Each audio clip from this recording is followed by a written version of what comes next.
Hello again, and welcome back to the Slow Flowers Show with Deborah Prinzing, episode 542. As some of you heard a few weeks ago, we just released the 2022 Slow Flowers Floral Insight and Industry Forecast. Well, the first insight in that presentation is called Now or Never. It's an acknowledgement that many in our community are making changes for the better.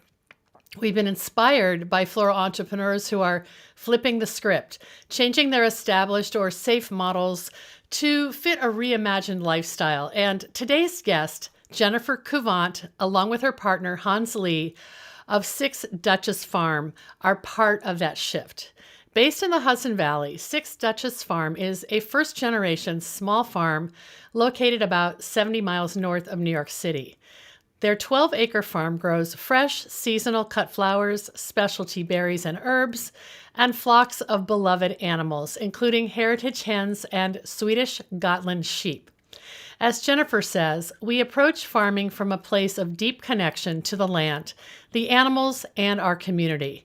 She continues, through a pasture-based regenerative model, we are cultivating a future where small, diversified farming is an essential part of environmental sustainability and healthy, thriving communities. Six Dutchess is committed to maintaining a vibrant, biodiverse, cruelty and chemical-free environment, one where animals can graze on pasture as nature intended, and where humans can gain a deeper respect for the land on which they live, for the flowers and food they grow, and the living beings that sustain them through the seasons. Jennifer and I recorded a lovely conversation last Friday, and I'm sharing it with you today. You'll be able to find the show notes when we post this as the audio podcast next week for episode 543 at slowflowerspodcast.com. For now, let's jump right in and meet Jennifer Kouvant, and I'll share our sponsor thank yous at the end of this segment. Well, hello, everyone. I'm so happy to welcome you to the Slow Flower Show with Deborah Prinzing. And today I have such a special guest. I'm delighted to introduce Jennifer Kouvant of Six Dutchess Farm. Hi, Jennifer. Hi, Deborah. So wonderful to be here today. Oh, it's just great seeing you in your cozy corner there. And you're coming to us from Hudson Valley. And you've been a member of Slow Flowers for a little over a year, I think. And I subscribed immediately to your newsletter when you joined, and I've been enjoying the tales from Six Dutchess Farm throughout the seasons. And I just thought this would be fun to get to know you and introduce people to what you're doing. Because it's pretty special. You kind of have a unique, farm-based lifestyle with lots of facets of supporting yourself. And I think a lot of people they want that, but they don't know how to get it. So tell us a little bit, just as an introduction, about what is Six Dutchess Farm and kind of all the facets of what you're doing there. And I know it's winter, so you're probably not growing flowers right now. We're not. We're all bundled up for the winter. We had 2 rounds of snow this week already. So we finally got a proper winter. It was a little slow to start this year. But I'd love to tell you a little bit about our farm, and want to just thank you for having us here today. You do so much for the slow flower movement and for small farms like ours. So we're just so thrilled to be able to speak directly with you and share what we do here. Awesome. So, our farm is Six Dutchess Farm, and we're a small 12-acre diversified family farm. We're New York Hudson Valley in southern Dutchess County. It's about 70 miles north of New York City, and kind of a world away. And we basically have 3 areas we focus on here: flowers, fiber, and food. For flowers, it's primarily cut flowers grown in the field. So our season is usually early April through mid-October. Sure. And then we also focus on fiber, and not food fiber, but animal fiber, particularly wool from our flock of sheep. We have a Swedish breed of Gotland sheep. So as we coast into winter, coast out of the flowers in fall, and then into winter, it's all about fiber through March. And then also as a backdrop to that, we have a focus on food, mainly food that supports flowers. So everything from raw honey from our honeybee apiary that obviously is in paradise here with all the flowers, and eggs from our heritage hens, and then a whole bunch of berries, which we also use for flowers. So all the brambles and other things. So that's what we do. And behind all of that is education as well. We love to think of our farm as a community resource. So whatever we grow or whatever we produce here, we try to find an educational component so we can share how we do it with everybody out in our community and virtually throughout the world, in fact. Wow. So it's been a great avenue for us. Well, especially in the last 2 years, I'm sure that you've been a lifeline to people throughout the world who've discovered you. Yeah, it's been a wonderful time for us because we always had plans to build a farm school here. And we learned from farms that always had education as a central component of what they do.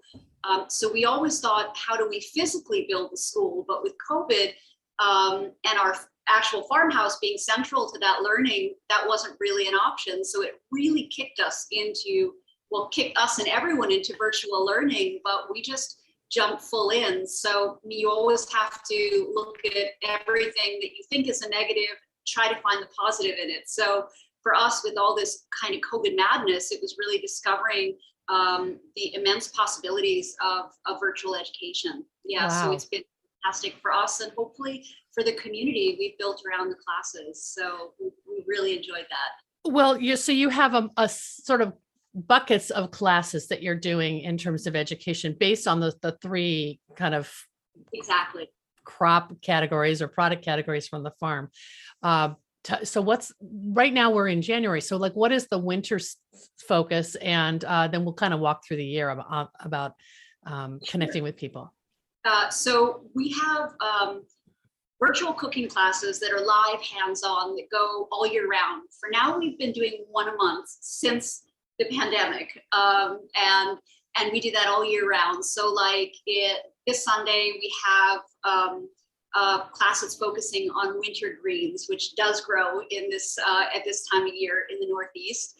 And we partner with different cooks and bakers and teachers all throughout the country on our classes. So we have a fabulous Italian chef named Viola Buttoni, and she's going to be doing that class with us. And then after that, we'll continue once a month with that. But also in February, we start our fiber classes, which I always get super excited about because what can be better in January when we have no flowers growing than sitting by a fire, knitting and learning all about beautiful yarns. So we do a lot of hands-on fiber classes.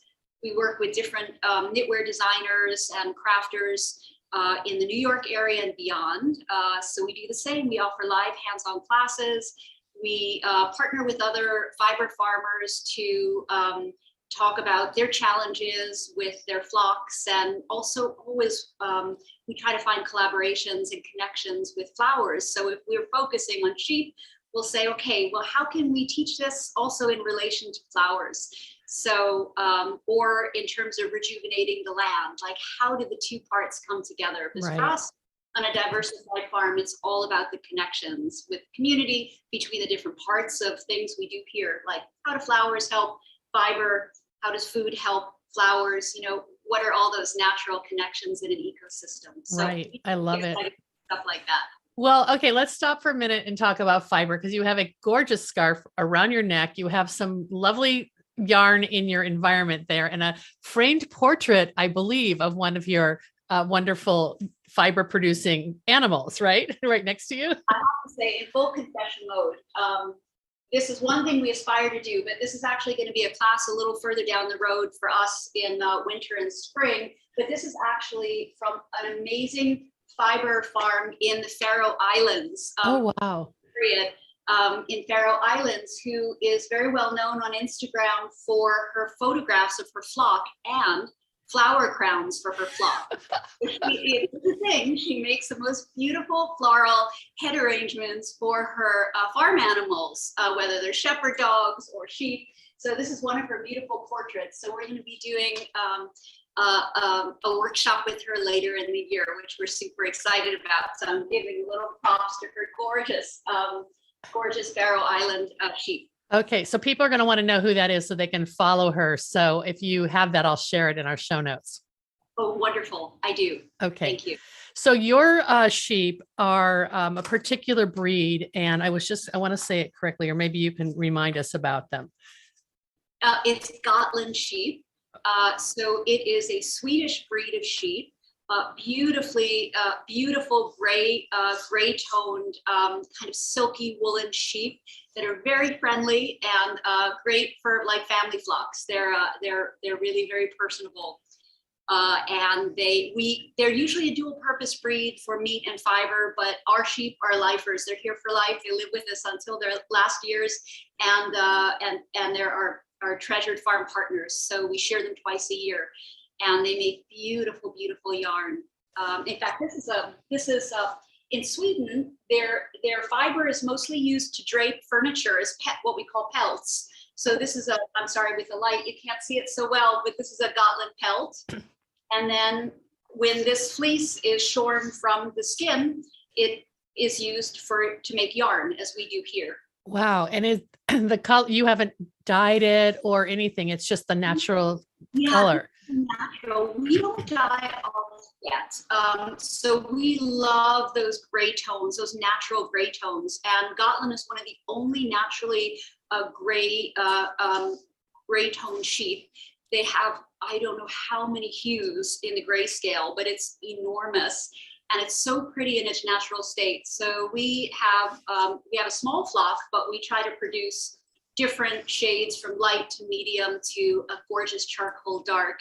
And we like that, but eventually we will build our dye garden and we'll probably experiment with natural dyeing. Sure. But for now, we're coasting with the natural colors. Well, I thought it was really interesting when you sent me some background information that you said the mill that makes the yarn is local to you. Is that a unique to have a US based mill?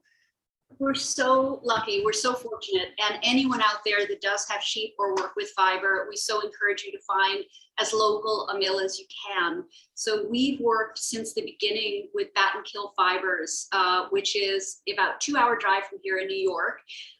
Mary Jean Packer, who heads up Bat and Kill, just is a tremendous force in the fiber world and working on kind of slow fashion and slow fibers. So maybe you're equivalent in the fiber. Yeah. I've heard that. I've heard about people doing that. That's like, it's again, your raw material is as close to the end consumer as possible. It's so true. It keeps our carbon footprint down, and it also makes things very hands-on for us. If I had to, I'd ship our wool elsewhere or to another part of the country. But if I had the option of working with a local mill that I can drive to, I would much prefer to do that, and also just partner as local as we can. So like for us, our shear works in the Northeast and travels to different farms. So we'd have him come twice a year. Our sheep are shorn twice a year. We shear on the farm.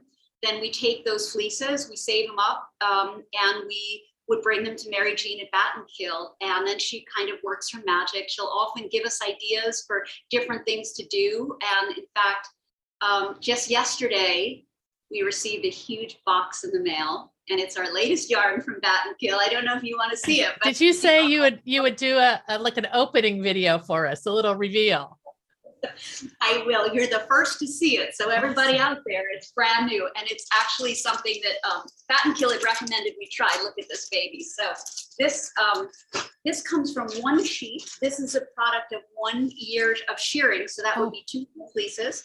And this is how we get our yarn back from the mill. You might not have ever seen this. I haven't. So, isn't that something? Oh my goodness, so, it's gorgeous. Yeah. And in here are 10 hanks of yarn. So that might be a little hard for you to see, but let me try to explain. So this would be 10 skeins. So what I would do this weekend, which I am going to do this weekend, is I would separate this and I would give it a final wash because there's still some spinning oils. And then I would hang these up in our entire farmhouse to dry. And then this may be something you're a little more familiar with. Yes, that's what I'm picturing as a skein. Yeah. Exactly. So this is what you would buy from a farm shop or from a yarn shop. And that's what you're more familiar with. But this, well, so this becomes this, becomes this, becomes this. When you twist it into a ball, that becomes this. Oh my goodness. Or this. Right. Or item. So that's kind of the fiber trail. And the beauty is that all through that, your sheep live happily on the farm. They graze, they live a long and beautiful life, and they would have to be shorn anyway for sheep health. So it's kind of like my ideal farm partnership where everybody wins in this kind of relationship. It's like that the naturally renewing, you know, kind of raw material or medium that you can use, you know, and keep the sheep healthy, but keep producing. Like, I don't know, it's like the permaculture version of yarn or something. I'm not saying it well.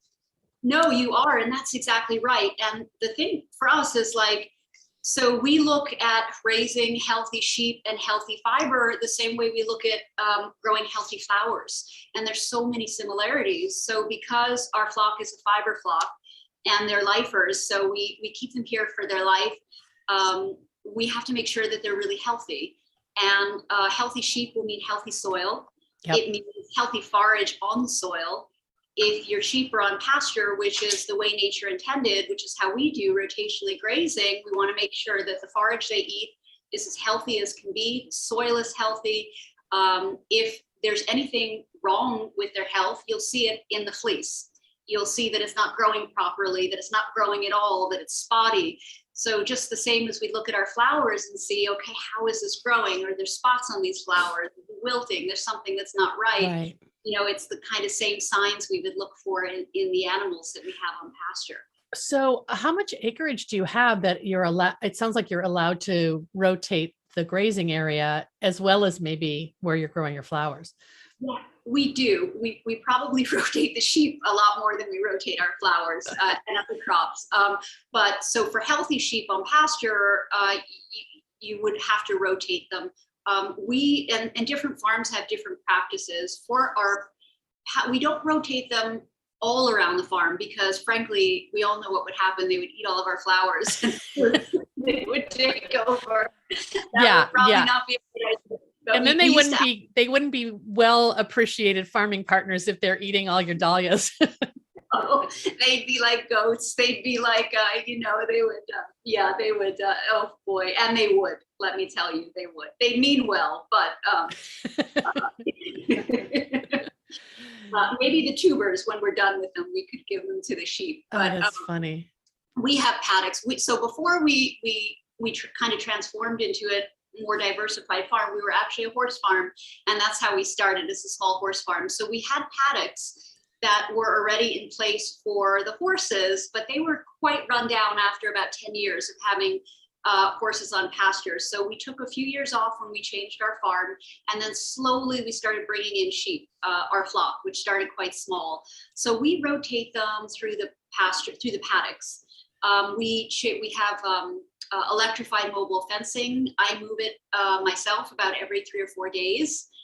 In the height of the summer, when it's wet and hot, I move them more often. And then as it gets cooler, a little less often, but they're always rotated at least every week. And in the height of the summer, twice in a week.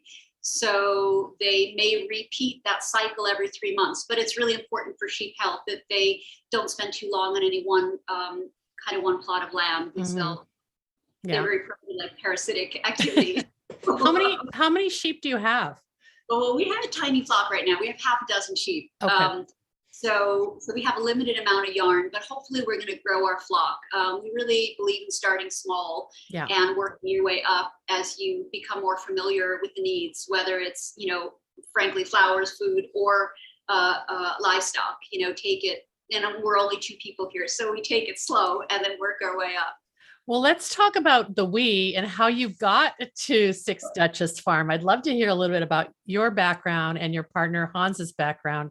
The two of you just seem really remarkable, and I'm just enchanted with your story.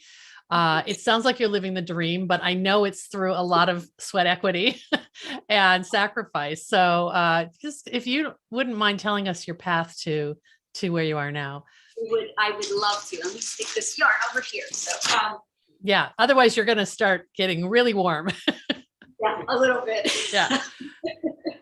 I'd love to. Well, farming for us, we're actually, Hans and I are both city folks. So we grew up in cities, myself in New York City, Hans in Hong Kong.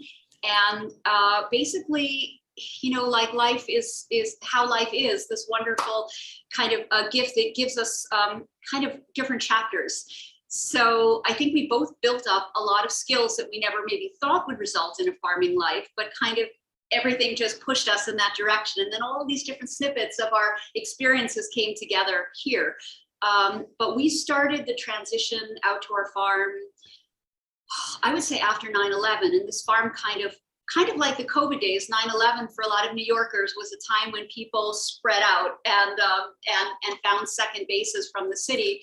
So this is before I met Hans, but he found his way to this farm, and then we met maybe about 6 or 7 years later, and I found myself here. My background was in something quite different. I used to work for the United Nations. I did a lot of kind of post-war peace building, a lot of food policy. So I had my toes dipped in kind of food and farming indirectly. Right. Hans also had his family used to work in medicinal herbal medicine, and his mom, many generations ago, was one of the first female farm heads in her region, which was quite unusual for a woman. So we had some history of that, but we grew up in cities. We found ourselves here, and mostly it started as a weekend endeavor that turned into the whole week, that eventually turned into full time, because it's just so much to learn. And for me, it was like my father was in the restaurant business here in New York City. He had a restaurant for 50 years, so food was always a really important part of our upbringing. And my mom, who immigrated from Denmark in her early 20s, she was an incredible incredible knitter and embroiderer and porcelain painter. And like so many folks in Denmark, they just had of that generation, they had enormous fiber skills. It was almost like by birth, you were just an experienced knitter. And she also had a flower shop for 10 years here in the States. So you can see here on our farm, between fiber, food, flowers, it's like all these parts of our lives all of a sudden came together. It was predestined. I love it. That's so, it is so interesting when you're a young person, you're trying to get away from, your parents' interests, and then somehow it is kind of baked into your DNA, whether you know it or not, and you return to it. It's so true. So many things are familiar, and even knitting, like growing up in the city, we were never taught these skills, and somehow it skipped our generation. But then, in midlife, when we came here to the farm and we decided to get sheep, I said, I don't care how old I am, I'm going to learn how to knit. I need to know this. I'm going to channel my grandmother. She's going to pass it through the heavens and go through my fingers and teach me. And I learned, and I love it. Well, I loved your post over the holidays. I'm going to share it on the screen of, first we'll see Hans modeling what apparently was an epic knitting project of yours, Jennifer. It's here. It's living and breathing. This is the shawl. Yes, 3 years in the works, in part because we have very little free time to knit. This is you modeling it. And you said, you just sort of told the whole story about this 6 foot by 2 foot garment that you knit so beautifully. But what I love about this is you really see the nuances of that sheep, the palette of the fiber, and how it's not just a solid color. Yes, thank you. That is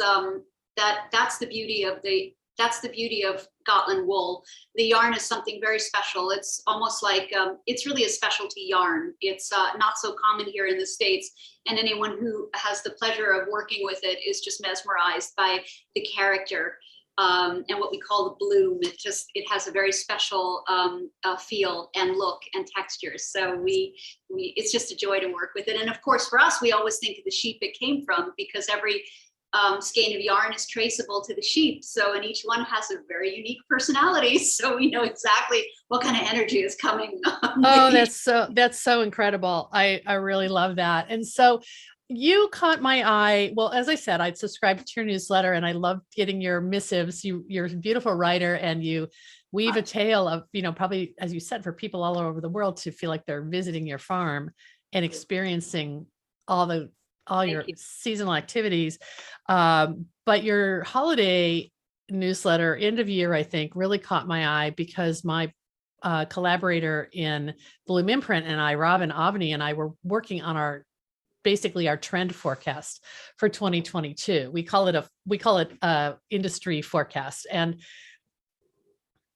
Robin had had wanted to use a phrase now or never, and about just sort of the great resignation, the great quit, all those sort of terms we're hearing in the economy.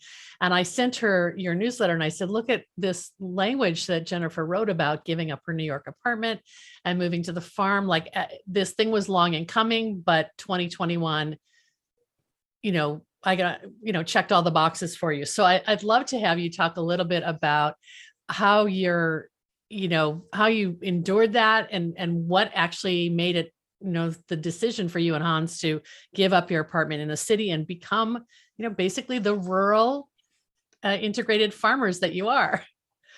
Yeah, that's a great question. It was just time. It was time to do it. I mean, I think it was a really gradual move for us. We always had that door still open to the city. We do a lot of business in the city too, even from our farm through CSA. So we always kind of kept that part going until, at one point we had built so much up here, and we also had built a really special community. And this was the year that we knew it was time to close that door. Mm-hmm. Not that we still continue to do business in the city and visit, we're so close, but in terms of a residence there, it was just, you know, Yeah. Whatever it is in life, sometimes you just know this is the time. We feel this is the new door open, and this door, our relationship with the city is going to change. But in terms of having that residence, it's just that time was so beautiful. But it's a new time now, and yeah, I know there has been a pretty big migration, and I think a lot of people who made that also know that feeling when you just say, we feel this is it, it's settled, we need all our attention now into building what we want to build here. And I think for us it was just a question of that sense of space, but also time. Having that other presence is it still retains a piece of you. And building a farm, building a community, it's such a big physical and mental effort. You have to be all in. So I wanted all of me here. Hans wanted all of him here, and we really need that to do what we want to do and what we have planned ahead. So we just thought, this is it. This year, COVID, yeah, it pushed us a little bit, but I think we probably would have come to that conclusion anyway. Right. This is the year. Well, what you're referring to also is so sustainable in that you, built these channels of income gradually based on your interests and your passion for education. And as you said, you want the farm to all kind of every activity to dovetail with the next one. And so you've observed this farm now for a decade, and so in this land, so you've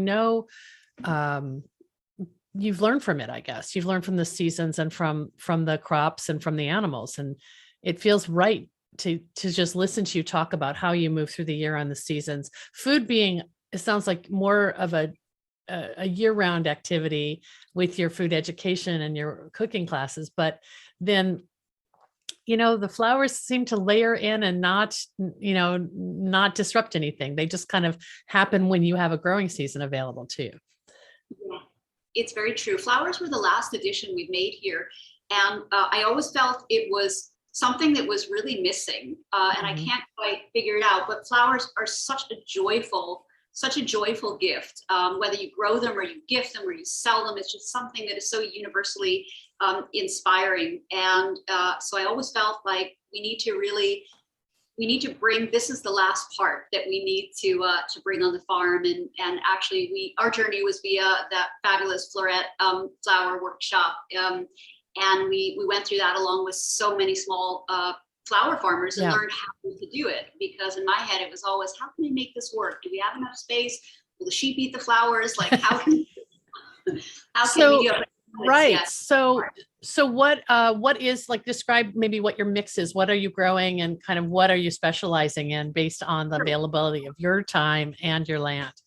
Yeah, so we really try to minimize what we grow, just because, again, it's just time, and also looking at what our landscape, what will thrive here on our farm in our kind of microclimate. So it started actually with one of the most difficult things with the dahlias. So that was the first thing. I don't know what I was thinking, but I said, wow, these are so beautiful. We have to do dahlias. So that was the kind of first floral endeavor. It was such a wonderful, positive experience. And we've continued that, but just expanding it every year. And then we started introducing spring flowers and some of my personal favorites, anemones, ranunculus. And then we would do, so yeah, our season starts with the anemones and ranunculus, dahlias. We do some sunflowers. We do, this year we're doing sweet peas, snapdragons. So we do kind of an assortment that takes us all through the seasons. We also, I know I'm forgetting something. It's okay. And we'll hold you to a full list later. But when you sent me the background about Six Dutchess Farm, you said you sell your flowers through a seasonal CSA in local shops and markets and through direct order farm pickups. So it's really direct to consumer in all those areas. You're not trying to wholesale. Yeah, we don't really do wholesale. We're on a small scale like ours, it's probably not the best choice for us. We found other markets that enable us to connect more directly with the community. So like we partner with some of our favorite local shops like Pauling Bread Company and Pauling.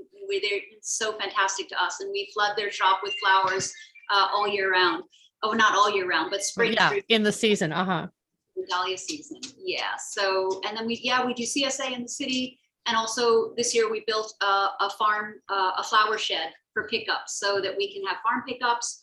And then I think educationally, what we're really hoping to do in this upcoming year is partner with local florists and do workshops and some other wonderful educational programs. We'd love to do it on site when we expand beyond virtual, and yeah, just kind of pursue those kind of partnerships as well to engage our community. Right. I mean, I think on site has so much appeal because you said you're 70 miles or 70 minutes, whatever, outside of New York City. Is the area that you're in, like Grangeville, is it like, is there lodging? Could people turn this into a weekend, excursion and take a class and then, visit other parts of the Six Dutchess County? Yeah, absolutely. There are lodgings here, not a lot in LaGrangeville. It's honestly something I have to look into a little more. But because we're so close to other towns as well, like Pauling and Millbrook, there are so many offerings in our kind of broader area. Okay. Those are all the things we're hoping to build. We're building an on-site school here with some of our buildings, but I am pretty sure we'll be partnering with other local partners for lodging and sure. Other places. So I think that's the key often for small farms. It's those wonderful connections and collaborations you make within your community. Oh, absolutely. I think that's so smart because you're doing what you're good at and you do not want to run a bed and breakfast anyway, probably. So, space, we probably would, but small farm and acreage, as you know, it's just all a question of seeing what else can we take on, and if we take it on, can we do it well? Like, can we be all in with this? So that's why sometimes we're a little selective with what we can add on, what we can do, and what we think has a good fit here without completely burning out. I get it. And it's winter and it's supposed to be the time of refreshing and here you're going to be spinning wool all weekend. So, but I guess that's kind of meditative as well, isn't it? That truthfully, fiber and that kind of knitting and crafting can be incredibly meditative and restorative. Why I think it's a great, it's not only a great winter activity, it's great all year round, but it so happens for us that winter is the time when we can sit down a little bit and do that. Once the flower season starts, it's we're pretty much outside from before sunrise to after. It's it's pretty time consuming. Wow. Well, Jennifer, what's on tap other than planning for the classes? You said that you're getting ready to launch a website. Is that something that we can talk a little bit about before we wrap up? I'll be so happy when it's done. It's one of those tasks. It takes so much more time than I ever thought. And it takes a lot of quiet time. A lot of telling your story and writing time. So we'd hoped to have it done last winter, but we didn't quite make it. And then when the season started, it was not at all possible to find that kind of a quiet time. So it's bumped back to this winter, and it will be done. I have no doubt. We have a fabulous web designer we've been working with, and it's going to hopefully be done in February and launch before the next floral season. And that will just have a lot of resources that you'll be able to find out about classes and flowers and food and fiber, and it'll have a wonderful online shop, but hopefully also a lot of just educational learning and resources. And so we're hoping it'll be an extension of our community here. People can just spend a lot of time on the site and learn a lot of new things and find a happy place to spend some time online. That's wonderful. And when we run this as the podcast, people will be able to find all my show notes with photos and links to Six Dutchess Farm at slowflowerspodcast.com. So I'll be sure to put in the link to subscribe to your newsletter, because I learned so much about you. I always open it. And, even though you haven't had time to write your website, you have had time to write this newsletter. So thank goodness. Every Sunday. And does Hans do all the photography for your newsletter? He does a lot of the photography. Hans is an architect. I should have mentioned that. I'm sorry. He's an architect by training and also a photographer. So we are very blessed to have not only the most amazing animal structures anywhere, but some pretty amazing visuals and photography. So he's out every day kind of capturing the beauty of the Hudson Valley and farm life here. And it's really a joy to see that through his eyes. Yes. I'm sorry, Deborah. No, I was just saying, what a great partnership of skill sets that are complementary. All farms are like that, small farms. If you're a couple that runs a farm, you pool your greatest gifts, and hopefully combined, you create a really wonderful whole. And that's the way I look at it here. We both bring what we can, and somehow it really works well together. I love it. Well, this has been so much fun. And I just think you set up this cozy little corner we see a little bit of your spinning wheel to your right. Is that correct? Yes. Okay, let's probably not so often used spinning wheel. Do you have other machines that you use? What's that? Do you have other machines that you use? Is this more decorative? Oh no, this is well used. But again, it's used a little more in the winter time when we're a little farmhouse bound. But this is I love the spinning wheel, and we have some others. We have a lot of other hand spinning equipment. Okay. And hopefully, as we move a little forward with on-site learning, we have some pretty exciting plans to build a fiber studio here and have a lot of hands-on fiber work as well as floral design work. So all in due time. That's kind of our next big venture to build this kind of capacity for on-site learning. So, I'm excited to follow along, and I would love to come visit. And I know I'll see you at the Slow Flowers Summit. So yeah, so hopefully, who knows, if I have a little extra time, I'll invite myself for a visit, but we can at least now enjoy your Instagram feed and your beautiful photos of Six Dutchess Farm. And this has been lovely, Jennifer. Thank you so much for telling your story with us, with the community, and inspiring people to think about ways they can branch out a little bit beyond flowers and consider complementary agriculture, which is what you're doing. Yes, thank you so much, Deborah. We're so grateful to be here today and just to be a part of your wonderful community. It's really been a lifeline for us too, as small farmers, to have that connection with others. And so we thank you so much for having us here and for doing what you do. Oh, you bet. This has been a treat. We'll talk soon, and thanks a lot, and have fun spinning this weekend. Thank you so much. Bye. Bye-bye. Wow, that was so wonderful. Thanks so much for joining us today and for exploring a fascinating mix of flowers, food, and fiber on one special farm.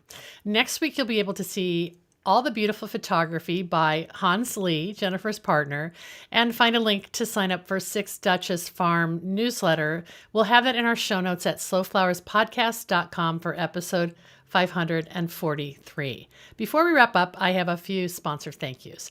This show is brought to you by slowflowers.com, the free online directory to more than 880 florists, shops, and studios who design with local, seasonal, and sustainable flowers, and to the farms that grow those blooms. It's the conscious choice for buying and sending flowers.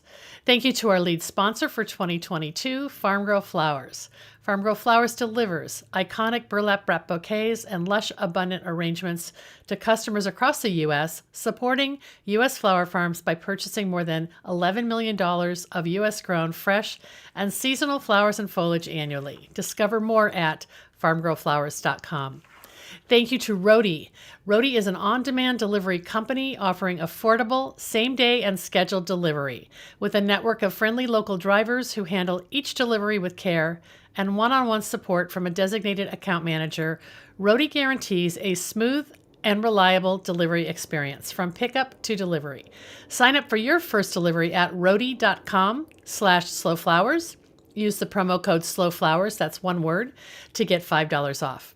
Thank you to Details Flowers Software, a platform specifically designed to help florists and designers do more and earn more.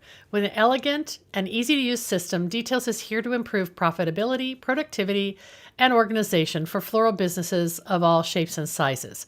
Grow your bottom line through professional proposals and confident pricing with Details all in one platform. All friends of the Slow Flowers podcast and Slow Flowers show will receive a 7-day free trial of the software. Learn more at detailsflowers.com. And our final thanks goes to Cal Flowers, the leading floral trade association in California, providing valuable transportation and other benefits to flower growers and the entire floral supply chain in California and across 48 other states. The association is a leader in bringing fresh cut flowers to the U.S. market and in promoting the benefits of flowers to new generations of American consumers. The Slow Flowers Show is a member-supported endeavor, and I value our loyal members and supporters. If you're new to our weekly show or our long-running podcast, please consider making a donation to support our ongoing advocacy, education, and outreach activities. You can learn more about our resources at slowflowerssociety.com, and you can find the donate button in the column to the right at slowflowerspodcast.com. I'm Deborah Prinzing, host and producer of The Slow Flowers Show and The Slow Flowers Podcast. Next week, you're invited to join me in putting more slow flowers on the table, one stem, one vase at a time. The content and opinions expressed here are either mine alone or those of my guests alone, independent of any podcast sponsor or other person, company, or organization. Thanks so much for joining us today, and I'll see you next Wednesday.